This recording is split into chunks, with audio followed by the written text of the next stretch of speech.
Ce mardi 23 décembre 2025, Églantine Émeillé souffle ses 52 bougies. Si la journaliste, actrice et ex-Miss Météo de Canal+ affiche toujours un large sourire face caméra, elle n'a néanmoins jamais caché au grand public les épreuves qu'elle a dû affronter dans le privé et son quotidien parfois difficile. Devenue mère d'un premier garçon, Marco, en 2003, l'animatrice de télévision a ensuite donné naissance en 2005 à son second enfant, Samy, atteint d'autisme sévère et polyhandicapé à la suite d'un AVC survenu lorsqu'il était bébé. Un lourd diagnostic médical qui a provoqué la fin de son couple avec le père de son enfant, mais qui a aussi éveillé sa combativité de mère. Bien décidée à faire évoluer le regard de la société sur le handicap, Églantine Émeillé a ainsi pris la parole dans divers médias mais aussi dans 2 documentaires diffusés sur France Télévisions, intitulés Mon fils, Un si long combat et Samy et les anges de la Timone.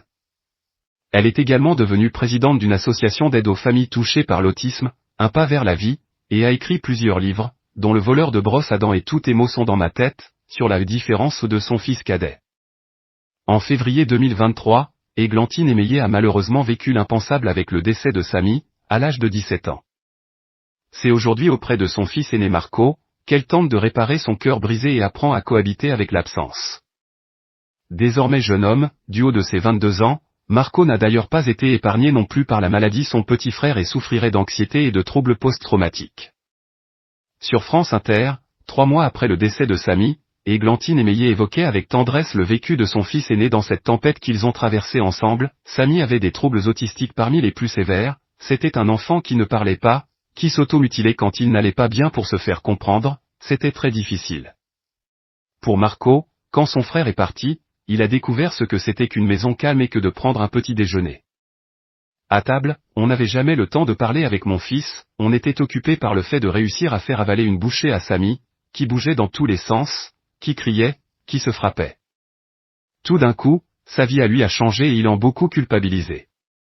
Églantine Émeillé, consciente qu'une enfance passée au contact quotidien de la maladie a fatalement marqué son aîné, précise « On ne pense pas assez à la fratrie de nos enfants autistes ou handicapés, ils sont terriblement impactés, leur quotidien ne peut pas être le même qu'un enfant normal. » Elle ajoute que les proches, plus communément appelés les aidants dans ces cas-là, ont d'ailleurs souvent la nécessité de temps pour eux, pour respirer au dehors, faire des activités basiques comme aller au cinéma ou au restaurant.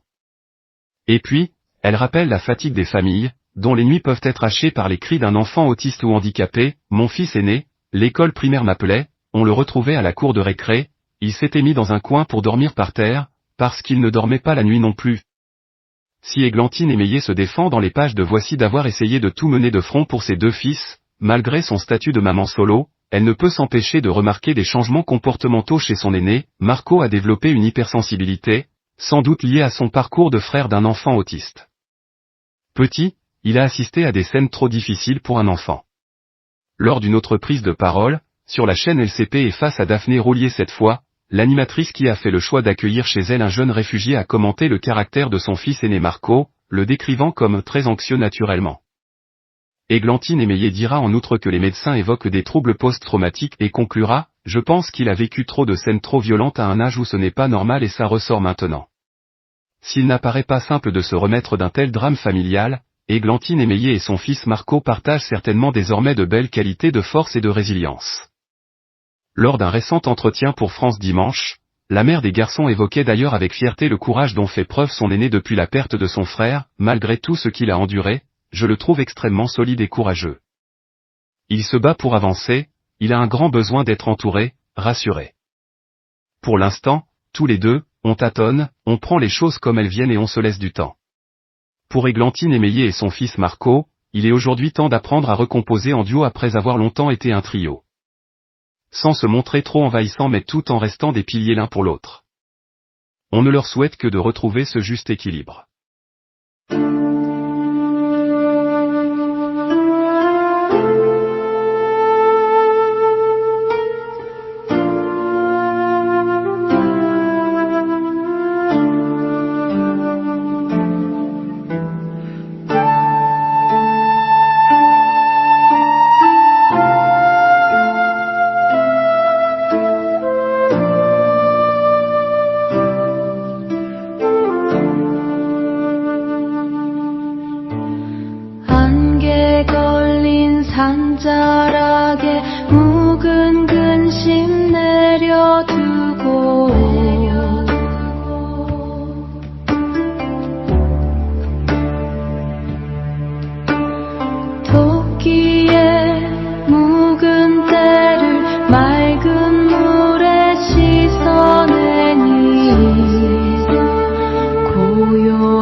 비워